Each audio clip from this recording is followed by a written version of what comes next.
आज़म नज़ीर तारिक साहब से पूछते हैं। तारिक साहब, पार्लिमान बहुत अच्छा फोरम है। पार्लियामेंट्री लीडर्स की इन कैमरा ब्रीफिंग हो जाए तो एक कंसेंसस इवॉल्व हो सकता है इस इशू के ऊपर। बैक चैनल जो है बाकायदा फॉर्मलाइज हो सकता है। क्या आपके क्या इस पे तासुरात है, क्या राय देते हैं? मुझे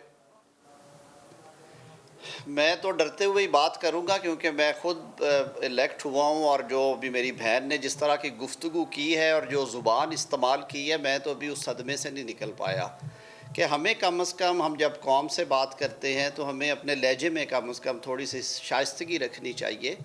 और मैं बड़े अदब से ये कहूँगा कि ये फ़ोरम, सबसे अच्छा फ़ोरम जो है वो पार्लिमान है, इसलिए कि इस तरह के जो इश्यूज़ हैं एक जमहूरी मुल्क में जिसमें पार्लिमानी निज़ाम आईन पाकिस्तान देता है, और जो मदर ऑफ़ इंस्टीट्यूशंस है हम उसे पार्लियामेंट का नाम देते हैं, अगर इस तरह के संजीदा इश्यूज़ और जो सबसे sensitive national security related issues हैं वो पार्लिमान में और उसकी कमेटीज़ में डिस्कस नहीं होंगे, और अगर वो यूएई में या तीसरी जगह पे जाके होंगे और आवाम को एतमाद में नहीं लिया जाएगा, तो फिर ये बातें ज़रूर होंगी, ये उंगलियां ज़रूर उठेंगी।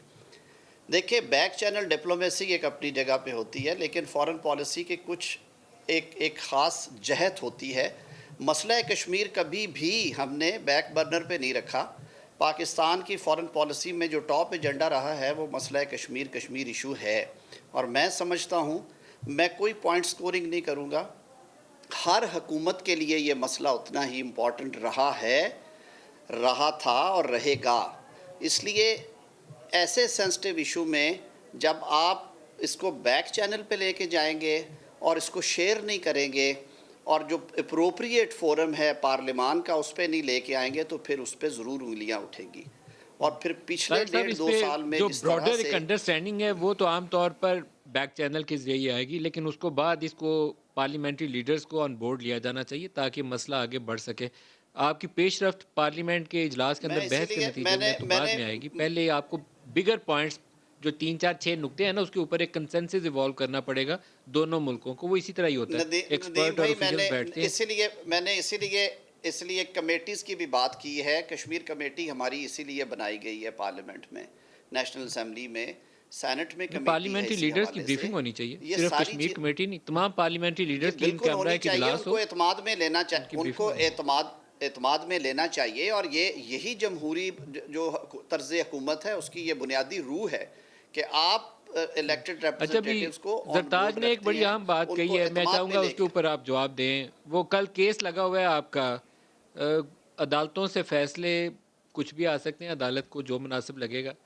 फ़ाइज़ ईसा वाले मामले के अंदर बहुत से लोगों ने बहुत क्यासराइयाँ की। फ़ाइज़ ईसा का फैसला बड़ा ताकतवर किस्म का फैसला है और उनके हक में चला गया, हुकूमत को शिकस्त होगी, प्रेसिडेंशियल रेफरेंस फारिग हो गया। अब नवाज शरीफ को जज साहब ने सज़ा सुनाई हुई है, मरियम की सज़ा लगी हुई है, अपीलें चल रही हैं। कल क्या होगा कोर्ट के अंदर, कुछ उसका तो बताइए। देखिए मलक साहब, पहले तो मैं काजी फ़ायज़ ईसा साहब के फ़ैसले को बड़ा खुशाइंद करार देता हूँ, और मैं नहीं, टाइम समझता हूँ निकल कि जाएगा, ये सीधा नवाज ना शरीफ केस सिर्फ पे आ हक़ जाए। की जीत है।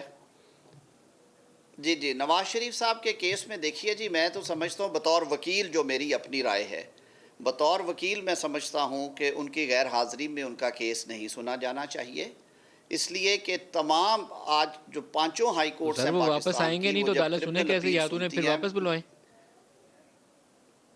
नहीं जी, वापस जब वो उनको अदालती हुक्म के ताबे वो गए हुए हैं, उनकी रिपोर्ट सबमिट हो रही हैं, अदालत के पास इख्तियार है उन्हें वापस बुलवाने का, वो सारा तरीक़ाकार। लेकिन उनकी एब्सेंस में अगर केस सुना जाएगा तो उस पर बड़ी उंगलियां उठेंगी, इसलिए कि जो एक इंटरिम ऑर्डर पास किया गया कि उनको राइट ऑफ ऑडियंस नहीं है, और हम देखते हैं कि नैब को सुन के ही कर दिया जाए। नैब की ये ख्वाहिश है कि सिर्फ उन्हें सुन के केस का फ़ैसला कर दिया जाए। ये कभी हुआ नहीं है हमारी क्रिमिनल हिस्ट्री में, जो लेकिन क्रिमिनल तारिक साइड साहब, आप प्रैक्टिस सियासी करने आदमी वाले हैं, हम आपको नहीं लोग हैं, लगता मुझे कि भी नवाज 30 एक शरीफ साल। आके उनकी इज्जत बढ़ेगी अगर अदालत का सामना करें? चाहे अदालत उन्हें जेल में डाल दे, लेकिन उनकी इज्जत बढ़ेगी, बाहर रहने से इज्जत बढ़ेगी नहीं। मलक साहब, कई चीज़ें परसेप्शन पे सारी बेस्ड होती हैं, और फिर उसका नतीजा भी निकलता है। अरशद मलिक की अगर वीडियो सामने ना आई होती, अल्लाह ताला उन्हें गरीक़ रहमत करे, और फिर एक ख़ास किस्म के केसेस में एक ख़ास तरह की जजमेंट्स जो है, मैं इसीलिए कहता हूँ कि मैं हिस्सा हूँ इस जुडिशल सिस्टम का। मुझे ये 28वां साल है प्रोफेशन में। ये अनफॉर्चुनेटली हमारी ये बदकिस्मती रही है कि सियासी मुकदमात को अदालतें थोड़े से और रुख के साथ देखती आई हैं हिस्ट्री में, और ये पहली दफ़ा नहीं हो रहा। اسی میاں نواز شریف کو طیارہ ہائی جیکر بنا دیا گیا تھا اور عمر قید کی سزا دے دی گئی تھی. محترمہ بے نظیر بھٹو چھوڑ کے چلی گئی تھی، انہوں نے کہا تھا کہ مجھے اعتماد نہیں ہے، اور پھر وہ واپس آئیں اور انہیں انصاف ملا. یہ وقت کی باتیں ہوتی ہیں. میرے لیے تو بڑی تکلیف دہ بات ہے کہ میری عدالتوں کے بارے میں یہ پرسیپشن نہیں آنا چاہیے، لیکن ہسٹوریکلی یہ چیزیں زرتاج صحیح سے بھی ثابت پوچھا ہوئی ہیں.